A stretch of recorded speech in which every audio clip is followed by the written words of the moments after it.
Bonsoir à tous, j'espère que vous allez bien et que vous tenez le coup dans ce temps de confinement. En tout cas, ça fait plaisir de se retrouver, de pouvoir ensemble ouvrir la parole de Dieu pour s'encourager, s'édifier, se faire du bien. J'ai intitulé la méditation de ce soir « Dieu des montagnes et des vallées ». Comme nous le verrons, il s'agit d'une expression qui signifie que l'efficacité de l'action de Dieu n'est pas limitée ou encore confinée à un endroit, à un domaine spécifique. L'efficacité de l'intervention de Dieu ne fluctue pas en fonction de la géographie, du temps ou encore des circonstances. Ceci pour la simple bonne raison que Dieu ne change pas. L'expression Dieu des montagnes et des vallées est une expression que nous retrouvons dans le 20e chapitre du premier livre des rois. C'est un chapitre qui s'ouvre avec Ben-Hadad, roi de Syrie, ce souverain qui a contracté une alliance avec 32 autres rois avec lesquels il a entrepris de marcher sur la ville de Samarie avec des chevaux et des chars, va assiéger avec son armée la ville de Samarie et sommer au roi Akab de se rendre, lui donner l'ordre de se rendre. Ben-Hadad a exigé que le roi Akab lui livre non seulement ses richesses, mais aussi ses femmes et ses enfants. Dans un premier temps, Akab avait accepté de se soumettre. Mais lorsque Ben-Hadad a exigé également un droit d'entrer dans la ville pour ses serviteurs, afin que ces derniers puissent s'emparer de tout ce qui leur plairait, Akab, bien évidemment, a refusé. Ce refus d'Akab est parvenu au roi, aux oreilles de Ben-Hadad, qui est entré dans une vive colère, au point de menacer de détruire toute la ville de Samarie. Et il ira même jusqu'à déclarer qu'il ne resterait même pas assez de poussière pour que chacun de ses soldats en prenne une poignée. Akab a répliqué en disant qu'un guerrier qui part au combat ne devrait pas se vanter comme s'il avait déjà remporté la victoire. Ces propos d'Akab ont poussé Ben-Hadad et son armée à passer immédiatement à l'action. Et c'est dans ce contexte qu'un prophète, dont le nom n'est pas mentionné dans ce texte, est venu annoncer à Akab que Dieu lui accorderait la victoire. Au verset 13, nous lisons « Mais voici un prophète s'approcha d'Akab, roi d'Israël, et il dit, ainsi parle l'Éternel, vois-tu toute cette grande multitude, je vais la livrer aujourd'hui entre tes mains. Et tu sauras que je suis l'Éternel. » L'attaque de l'armée syrienne a eu effectivement lieu, et Israël leur a infligé une très lourde défaite. Avant d'aller plus loin, je voudrais qu'on s'arrête un instant ici. Je voudrais attirer l'attention de tout un chacun sur une chose, pour dire que c'est Dieu qui a combattu pour son peuple. C'est lui qui a combattu pour Israël. Et cette victoire d'Israël, en réalité, est l'œuvre de l'Éternel et non celle d'un plan de guerre qui a été minutieusement conçu, et non celle d'une force humaine. Et lorsque vous lirez même le texte, ce que je vous invite à le faire, vous remarquerez que l'armée d'Israël était moins nombreuse que celle de la Syrie. Vous remarquerez également que, contrairement à son habitude, Akab a cru ce que le prophète lui avait annoncé et il est sorti pour combattre en faisant confiance à Dieu et non à Baal et non à ses propres ressources. Bien-aimés, il est important également pour nous de ne pas compter sur nos propres forces pour obtenir la victoire en face de l'adversité, mais prenons toujours appui sur le Seigneur. La victoire vient de Dieu et de lui seul. Il vaut mieux se confier en lui. Dans le psaume 20, du verset 8 à 9, il est dit ceci, « Ceux-ci s'appuient sur le chat, ceux-là sur leurs chevaux. Nous invoquons le nom de l'Éternel, notre Dieu. Eux, ils plient et ils tombent. Nous tenons ferme et restons debout. » Les chars et les chevaux nous parlent de secours d'ordre physique ou encore d'ordre matériel. Et cependant, le secours dont nous avons réellement besoin devant l'adversité, il est spirituel. Ce secours est invisible et non visible. Ce secours est surnaturel et non naturel. Ce secours, c'est Dieu. Et il est vrai que Dieu, dans sa souveraineté, peut employer un moyen humain, un moyen matériel ou physique pour nous venir en aide. Mais comprenons qu'il nous appartient, en tant qu'enfants de Dieu, de prendre toujours appui sur l'Éternel et de nous attendre à lui seul. Bien-aimés frères et sœurs, le secours matériel, le secours humain, le secours physique est limité parce que il est susceptible de nous faire défaut au moment où nous en aurons le plus besoin. Par exemple, si nous comptons sur nos propres forces et non sur Dieu, il peut arriver que nos propres forces nous échappent à un moment donné. Et d'ailleurs, nos forces déclinent avec le temps. Nos talents également peuvent disparaître. Nos richesses, nos biens, nos possessions peuvent s'amenuiser avec le temps. Tout ce sur quoi nous prenons appui, tout ce en quoi nous espérons en dehors de Dieu peut s'effondrer du jour au lendemain. Par contre, celui ou celle qui place sa confiance en Dieu trouvera toujours une source providentielle pour sa vie. Bien-aimés, ne regardons pas au naturel, ne regardons pas au visible, regardons au surnaturel, regardons à l'invisible, regardons à Dieu, car le nom de l'Éternel est au-dessus de tout. Israël venait de remporter la victoire. Mais le problème avec le roi Ben-Hadad n'était pas pour autant, le problème avec lui en tout cas n'était pas pour autant terminé. Le prophète qui avait dit à Akab que l'Éternel accorderait la victoire à Israël est revenu avertir Akab qu'il devait se préparer à une autre bataille contre la Syrie l'année suivante. Au verset 22, nous lisons ceci. Alors le prophète s'approcha du roi d'Israël et lui dit, va, fortifie-toi, examine et vois ce que tu as à faire. Car au retour de l'année, le roi de Syrie montera contre toi. Ce prophète dit en d'autres termes à Akab, ne te repose pas sur tes lauriers. Il est vrai que tu as remporté une victoire, mais la guerre n'est pas encore terminée. Tu dois veiller à te tenir prêt à un nouvel assaut de Ben-Hadad et son armée, à un nouvel assaut de l'ennemi après une année. Bien-aimés frères et sœurs, veillons nous aussi à ne pas baisser la garde. Gardons-nous de ne plus fléchir les genoux devant Dieu, de ne plus invoquer le nom de l'Éternel. Et gardons-nous de cesser de crier à lui, de cesser de prier, d'ouvrir sa parole, de la méditer. Gardons-nous en tout cas de manquer de vigilance. Ce que ce prophète dit à Akab, c'est que, encore une fois, tu as remporté une victoire importante, Akab, mais dès à présent, prépare-toi à combattre encore dans un an. Prépare-toi, oui, à faire face à d'éventuelles contre-attaques de l'ennemi. Dans sa première épître, l'apôtre Pierre, au chapitre 5, versets 8 à 9, dira ceci, « Soyez sobres, veillez. Votre adversaire, le diable, rôde comme un lion rugissant, cherchant qui il dévorera. Résistez-lui avec une foi ferme, sachant que les mêmes souffrances sont imposées à vos frères dans le monde. » Lorsqu'on ouvre la parole de Dieu, on peut remarquer que la vigilance est très souvent associée à la prière. Par exemple, dans Matthieu 26, du verset 40 à 41, il est dit ceci, « Et il vint vers les disciples qu'il trouva endormis, et il dit à Pierre, « Vous n'avez pas pu veiller 1 heure avec moi.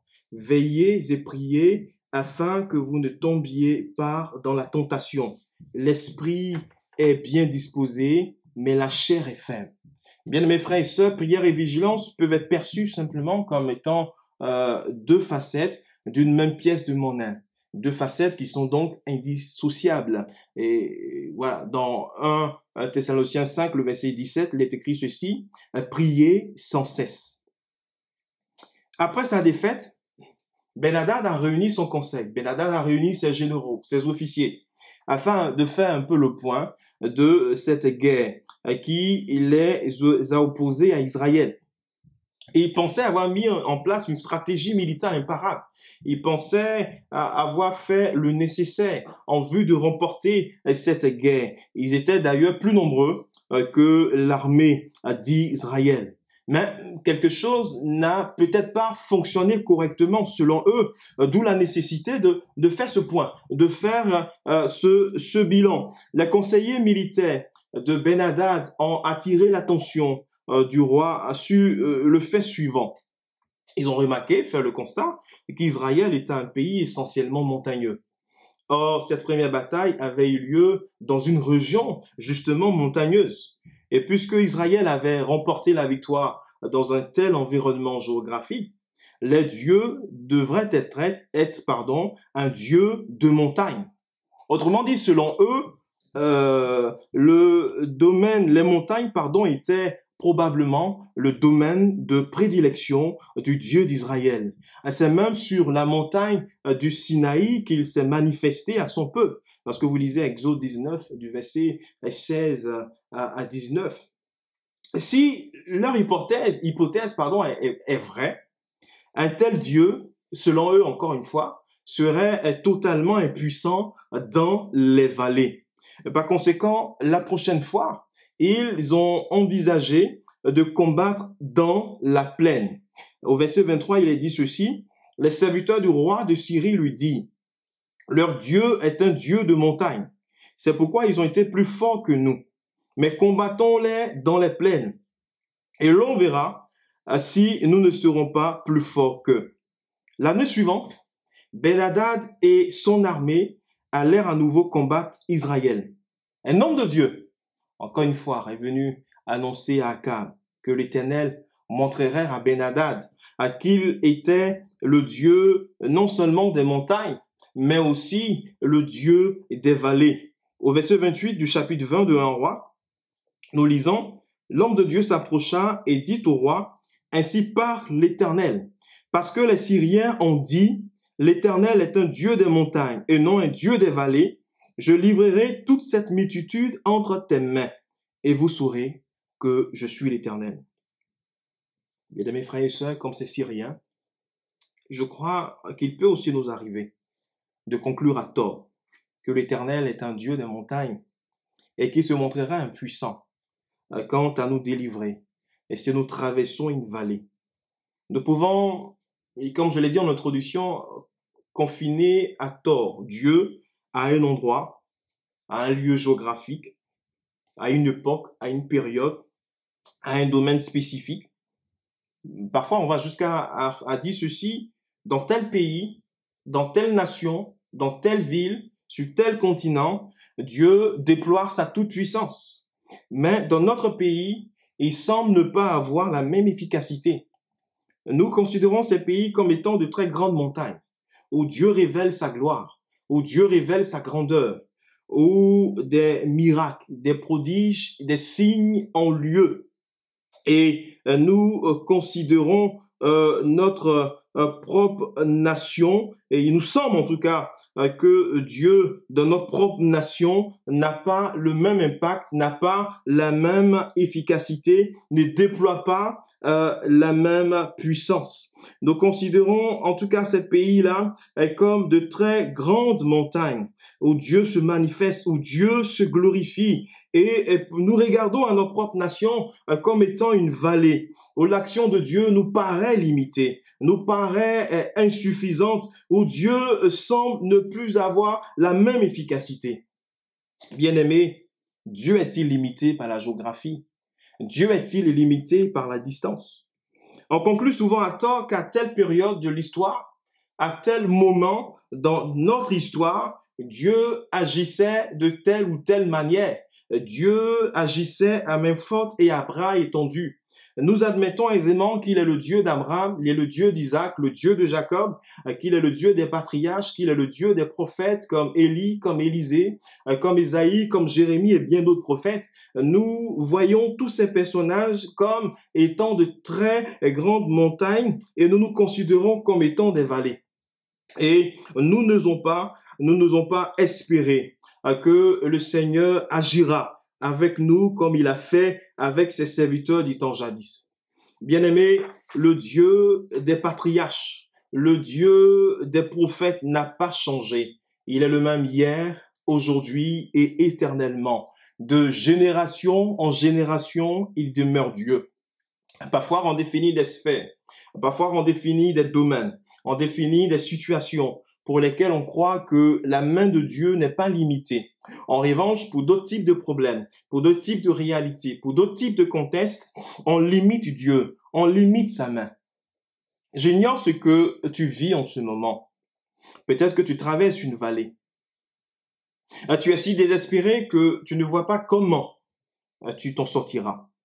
Des chrétiens, des couples, des familles que tu connais probablement ont vécu une situation similaire à celle que tu vis actuellement. Et ces personnes ont crié à Dieu et Dieu est intervenu. Dieu a agi dans ces situations.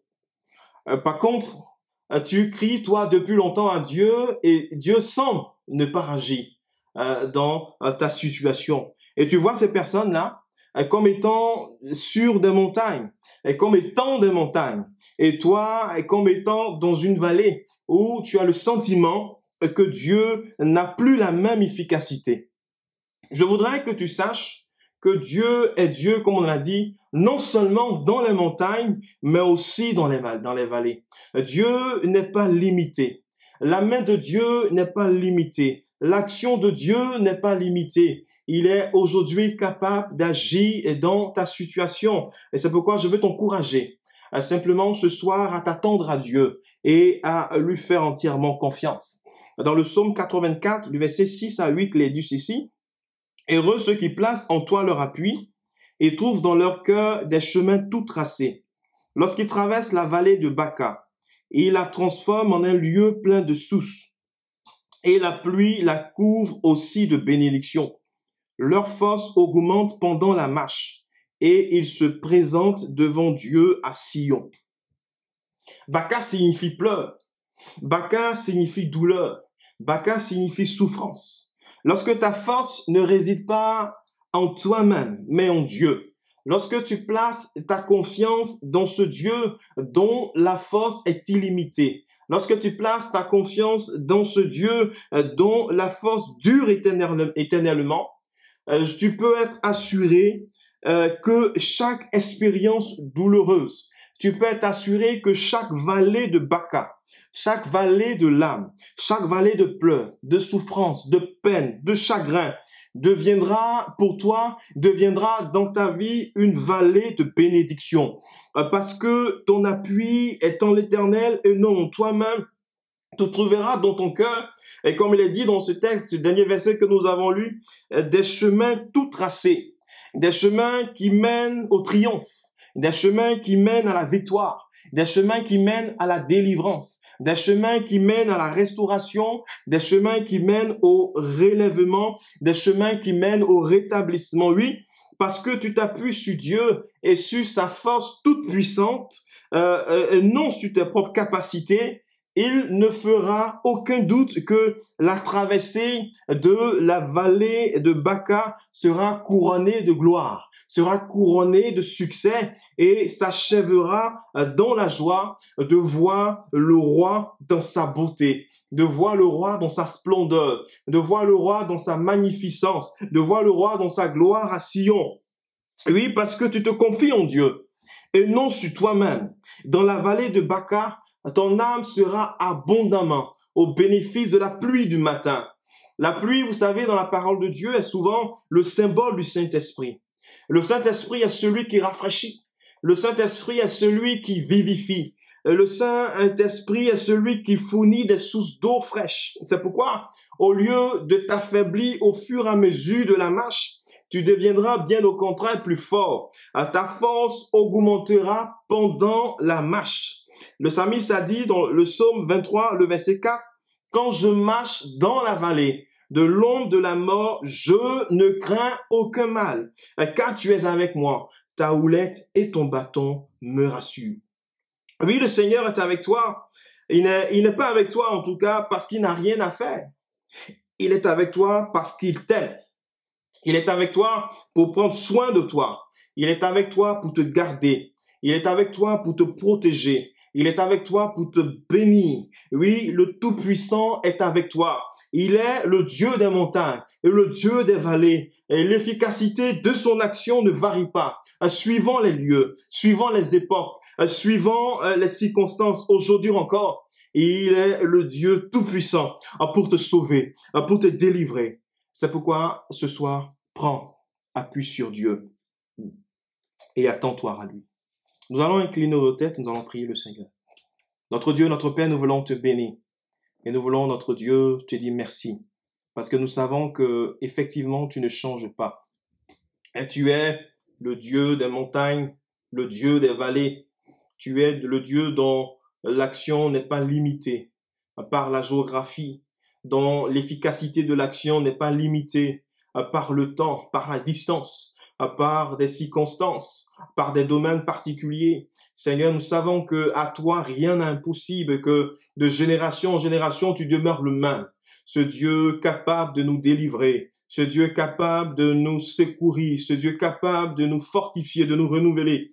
C'est pourquoi ce soir je prie afin que, Éternel, tu relèves, notre Dieu, dans ta grâce, celui qui est notre Dieu faible, notre Dieu, que tu relèves celui qui est découragé. Seigneur, que tu fortifies et que tu viennes au secours de celui qui s'attend à toi. Seigneur, merci de poser ta main. Notre Dieu, peut-être que plusieurs de ceux, notre Dieu, qui m'écoutent ce soir, passent par la vallée de Baca, vallée de pleurs, vallée de larmes, vallée de douleur, vallée de souffrance. Mais je prie afin que, Seigneur notre Dieu, ils puissent trouver des chemins tout tracés dans leur cœur, des chemins qui mènent à la victoire, des chemins qui mènent au triomphe, notre Dieu. Je prie, notre Dieu, afin que tu te manifestes, notre Père, et que tu agisses dans ces situations, et que même si, notre Dieu, ces situations, il leur semble impossible, notre Dieu, que le secours puisse venir de toi, je prie afin que, notre Dieu, tu te glorifies, et que le secours, notre Dieu, vienne effectivement de toi. Notre Dieu, nous voulons, notre Père, regarder au surnaturel et non au naturel. Nous voulons regarder à l'invisible, non au visible. Nous voulons regarder à ce Dieu vivant, à ce Dieu qui est agissant, à ce Dieu qui ne change pas. Et nous savons qu'il a la toute puissance pour nous libérer, pour nous délivrer, pour nous relever, pour nous restaurer. C'est pourquoi ce soir, nous nous attendons à toi. Seigneur, merci d'agir et de te glorifier, Père, au nom de Jésus. Amen. Que le Seigneur vous bénisse. Prochain rendez-vous dimanche, 10h30, sur notre chaîne YouTube ou encore sur notre page Facebook. Voilà, soyez bénis, soyez encouragés. À bientôt. Au revoir.